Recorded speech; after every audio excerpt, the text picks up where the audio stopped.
We're used to seeing things from a particular point of view. That is, from a particular frame of reference.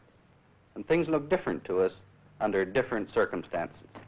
At the moment, things look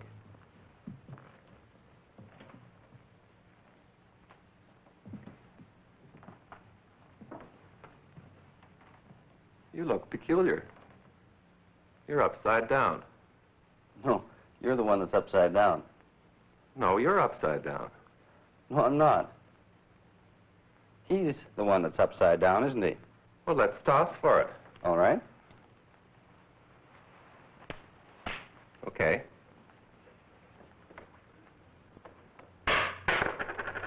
You lose. He's the one that's really upside down. You better come into my frame of reference now. All right.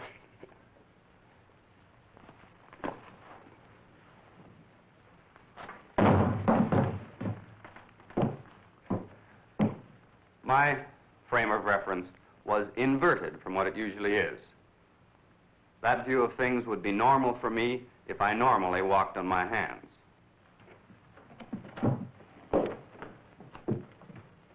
This represents a frame of reference. Just 3 rods stuck together so that each is at right angles to the other 2. Now I'm going to move in this direction. You see the frame at the same spot on your screen, but you know I'm moving this way because you see the wall moving this way behind me. But how do you know that I'm not standing still and the wall moving? It was the wall that was moving. Now the wall has disappeared, and you have no way of telling whether I am moving or not. But now you know that I'm moving. The point of this is that all motion is relative. In both cases, I was moving relative to the wall, and the wall was moving relative to me.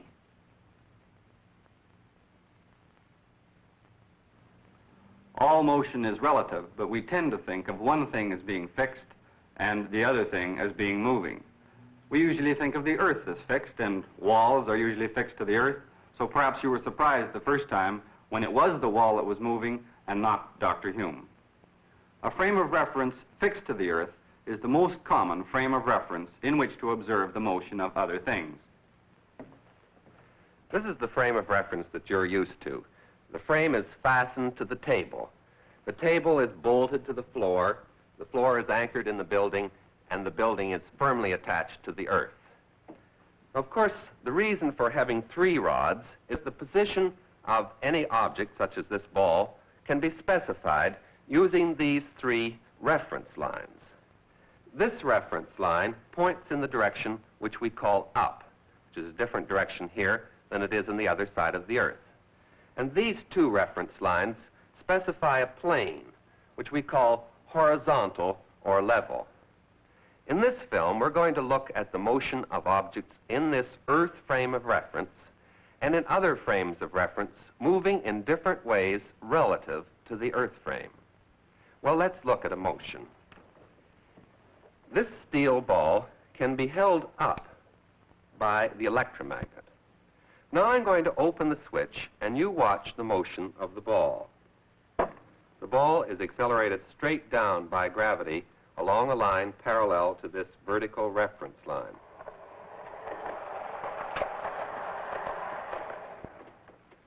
As you can see, the electromagnet is mounted on a cart that can move. And I'm going to do exactly the same experiment that Dr. Hume did, but this time while the cart is moving at a constant velocity. The cart is pulled along by a string which is wound around this phonograph turntable, and that pulls it with a constant velocity.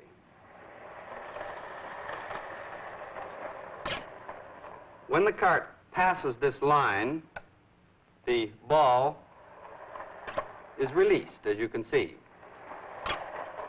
I'm going to start the cart down at the end of the table so that by the time it gets to this point, I can be sure it's moving with a constant velocity. Now, I want you to watch right here so that you will see the ball falling.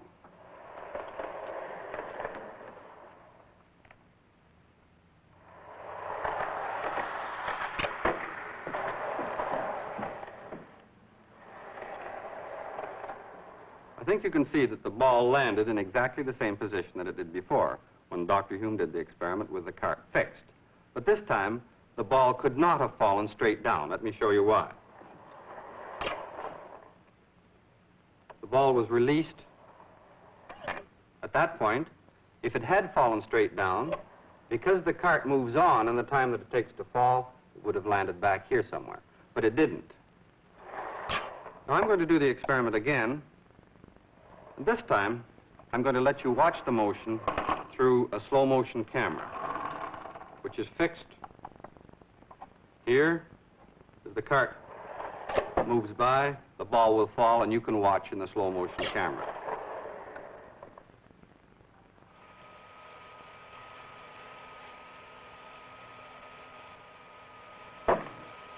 I'll show you this again. This time there'll be a line on the film so that you can see the path.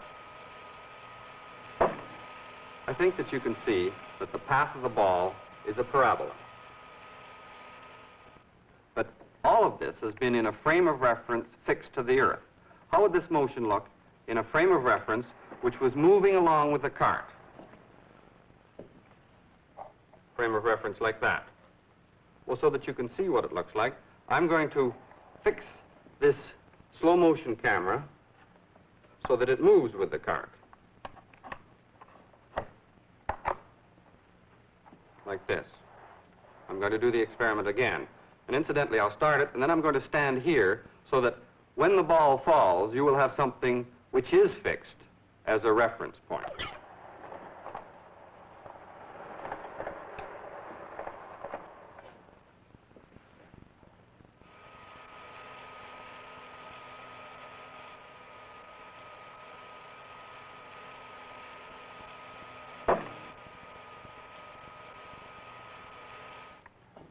In the moving frame of reference, I think you could see that the path of the ball is a vertical straight line.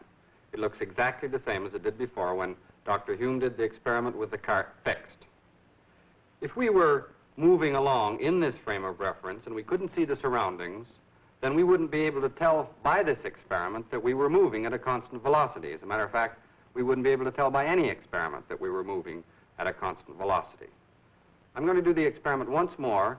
And this time, I'm not going to stand here behind the ball as it falls so that you won't have any fixed reference frame.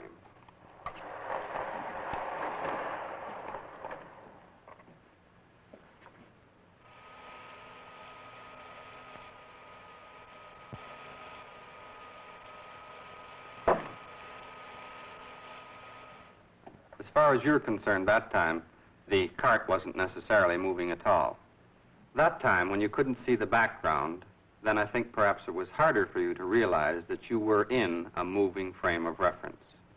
The important thing to realize here is that all frames of reference moving at constant velocity with respect to one another are equivalent. Dr. Ivey showed you what the motion of the ball that was released from the moving cart looked like in the earth frame of reference and in the cart frame. The motion looked simpler from the cart. Now I want you to watch the motion of this white spot. You probably see the spot moving in a circle.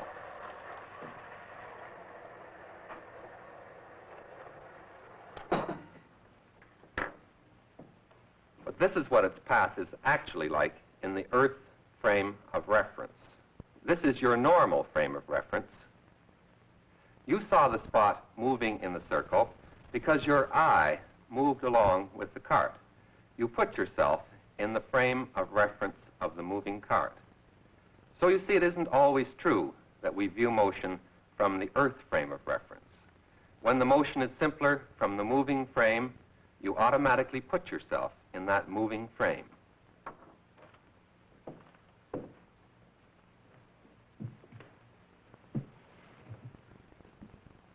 Now we're going to do another experiment on relative motion to show how to compare the velocity of an object in one frame of reference to its velocity in another frame of reference. If I give this dry ice puck a certain start, it moves straight across the table with a speed which is essentially constant because the forces of friction have been made very small. This is just the law of inertia. An object moves with a constant velocity unless an unbalanced force acts on it. Now, will you give it the same start backwards? I'll try. If Dr. Hume gives it the same start, it moves back in this direction with the same velocity. Now, we are on a car here, a car which can move and which really is going to move in this direction, and we're going to repeat the experiment. All right, let's go.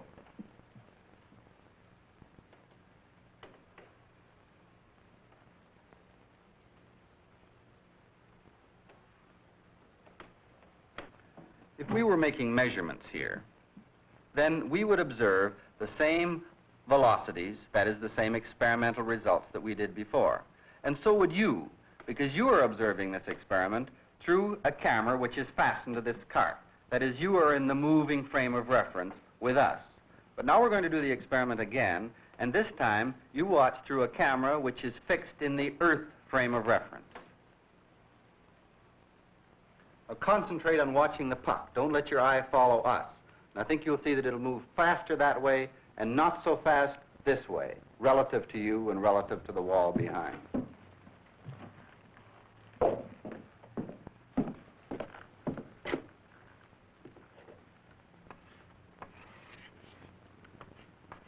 Here's the cart, which was moving along in this direction with a velocity u.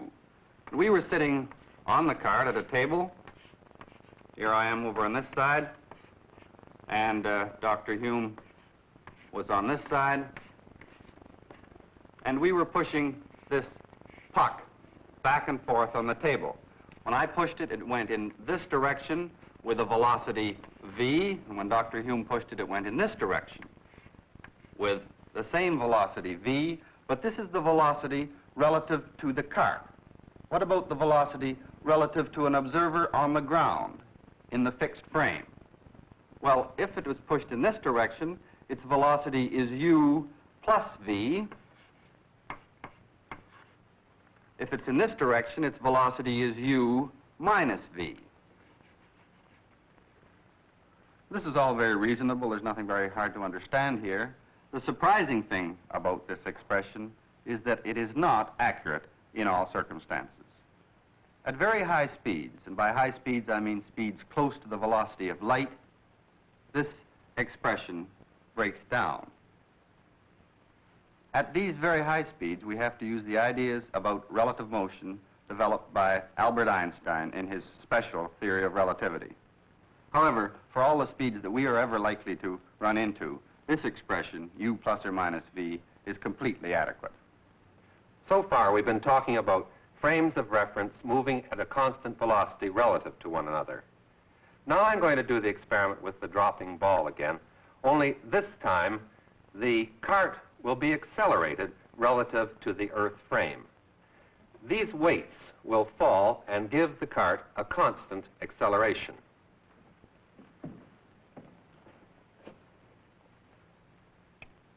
I'll put the ball up, and then I will release it. The motion is very fast, and I want you to watch at the point where the ball is released from the fixed camera. Ready? I don't know whether you saw that or not, but the path of the ball was the same as it was before, only this time it landed in a different spot. This is because the car kept on accelerating in this direction as the ball was falling. Now I'm going to let you see it again with the slow motion camera fixed onto the cart.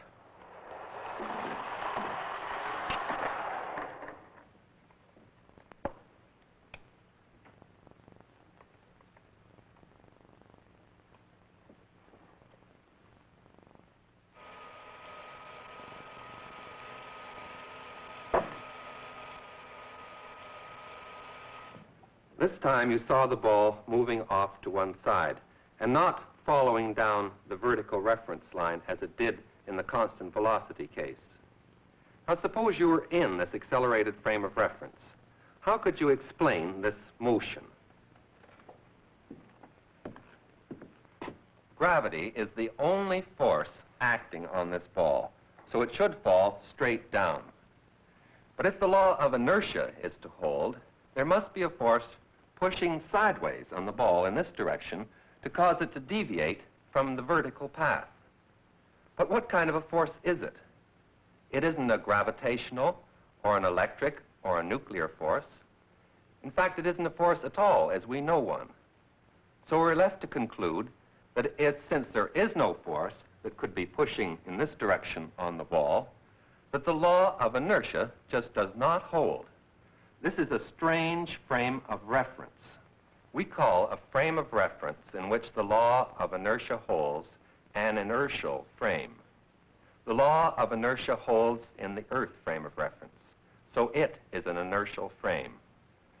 The cart moving at constant velocity relative to the Earth is an inertial frame. But the cart which is accelerated is not an inertial frame. Because the frame of reference that we're used to living in is one in which the law of inertia holds, when we go into a non-inertial frame, like the frame of the accelerated cart, our belief in the law of inertia is so strong that when we see an acceleration of the ball sideways, we think there is a force causing it. So we make up a fiction that there is a force. And sometimes we call this a fictitious force.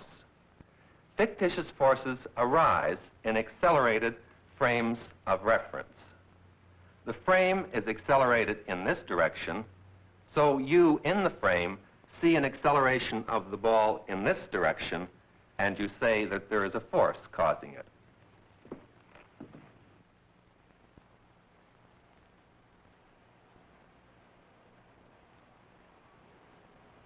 What's happening this time? Why doesn't the puck move straight across the table as it did before?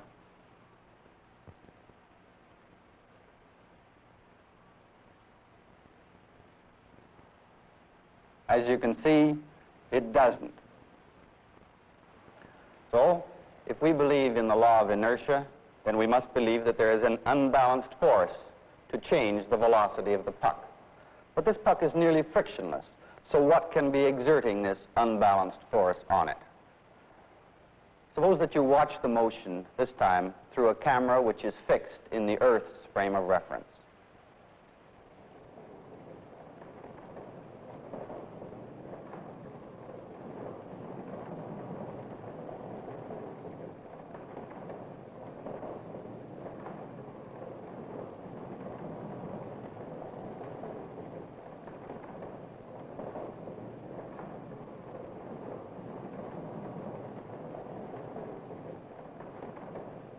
I think if you concentrate on watching just the puck, you can see that it is moving in a straight line, and that therefore there is no unbalanced force acting on it.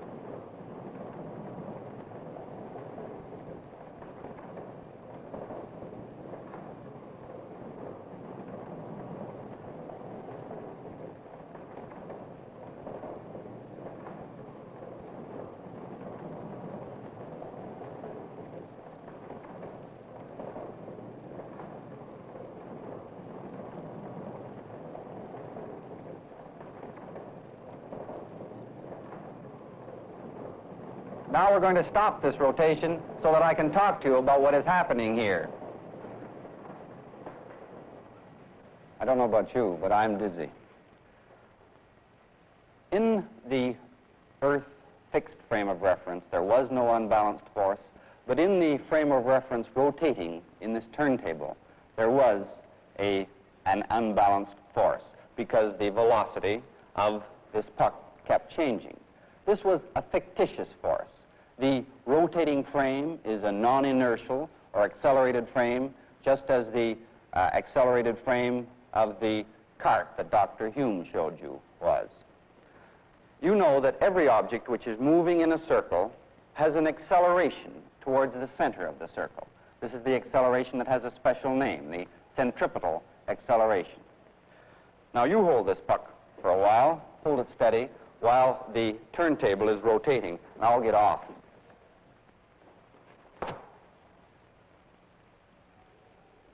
Are you ready? I'm ready. Start the rotation.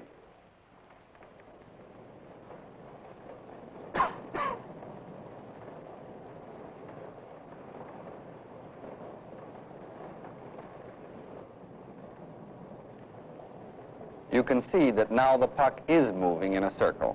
Dr. Hume is exerting a force to keep it moving in the circle, and you can see this from the fact that the rubber ring is extended. he is exerting the centripetal force, and this is the only horizontal force acting on the puck. But now let's look at it again from his point of view in the rotating system. He is exerting a force towards the center of the table, and yet the puck is standing still, or at least more or less still. There is some vibration. Now, he believes in the law of inertia, so he thinks there's an equal force on the puck away from the center of the table, so that there is no unbalanced force. This outward force on the puck is the fictitious force in this case. Sometimes it's called the centrifugal force. In the fixed reference frame, there is no outward force on the puck. Now, suppose that Dr. Hume stops exerting a force. Watch the puck. In the fixed frame of reference, the puck moves off in a straight line. There is now no unbalanced force acting on it. Now let's look at it again from his point of view in the rotating system. When he releases the puck, which to him was at rest, it moved. The force away from the center is now an unbalanced force on the puck, to him. Remember, to us, the outward force on the puck is fictitious, because in our Earth frame of reference, it doesn't exist. But to Dr. Hume, in the accelerated frame of reference, it's a perfectly real force. I hope by now Dr. Ivey and I have convinced you that a rotating frame of reference is not an inertial frame. Now, you've all been told that the Earth is rotating about its axis, and that also it travels in a nearly circular orbit around the Sun. Why then do we find that in a frame of reference attached securely to the Earth that the law of inertia seems to hold? Why don't we observe fictitious forces? The size of the fictitious forces which we have to introduce in a non-inertial frame depends on the acceleration of the frame. The smaller the acceleration is, the smaller the fictitious forces that we introduce. Now, here is a frame of reference attached to the equator of the Earth. The acceleration of this frame is really very small. Because the Earth is spinning about its axis, it has an acceleration directly inward of 3/100ths of a meter per second squared. So on a 1 kilogram mass at the equator, there is a fictitious force acting directly upwards of 3/100ths of a newton. But this is masked by gravity, which is a force downward of 9.8 newtons. So the net downward force is smaller than that of gravity alone. So if I dropped a mass of 1 kilogram at the equator, the acceleration would be slightly smaller than that due to gravity alone, but not really very much. Now, the acceleration of the Earth in its orbit is even smaller still and produces even smaller effects in our frame of reference. Now, I've said that the Earth was rotating about its axis. How do we know that this is so? Well, if you take a time exposure photograph of the stars, they seem to be moving in circles about the pole star. But all motion is relative. Is there any way of telling which is moving, the Earth or the stars? The fact that it is the Earth which is rotating can be demonstrated by means of a pendulum. If I set a pendulum swinging, it swings back and forth in a plane. Now, it turns out if this pendulum were at the North Pole of the Earth, the plane of swing would remain fixed relative to the stars, but would rotate relative to the Earth. Now, I'll have to show you what I mean. This pendulum is at the center of this turntable, which will represent the Earth. Now, I'm going to start the table turning around in this direction. I'll put a black arrow on so that you'll remember.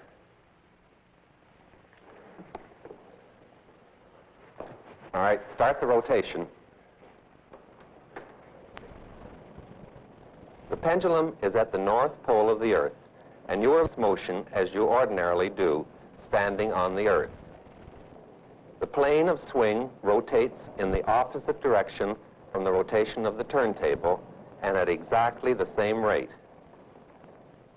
Now look at it from the fixed camera, which will represent the frame of the stars. The turntable the Earth rotates, but the plane of the pendulum remains fixed. A pendulum used for this purpose is called a Foucault pendulum. You saw me start one at the beginning of this film. Let's look back again now. This Foucault pendulum drops sand as it swings. I think you can see the faint line where the sand trail began.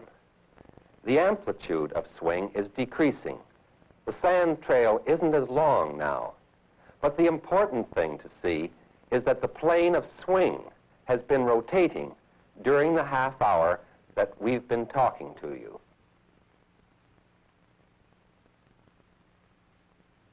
An inertial frame of reference is one in which the law of inertia is valid. All frames of reference moving at a constant velocity with respect to an inertial frame are also inertial frames. We use the Earth as an inertial frame of reference, but it is only approximately one. It has a small acceleration with respect to the stars, for example. The frame of reference of the stars is the best we can do when we look for a frame of reference which is, for all practical purposes, fixed. An accelerated frame of reference is not an inertial frame. And when we are in an accelerated frame, we have to introduce forces, which we call fictitious forces, in order that the law of inertia and the other laws of physics don't change.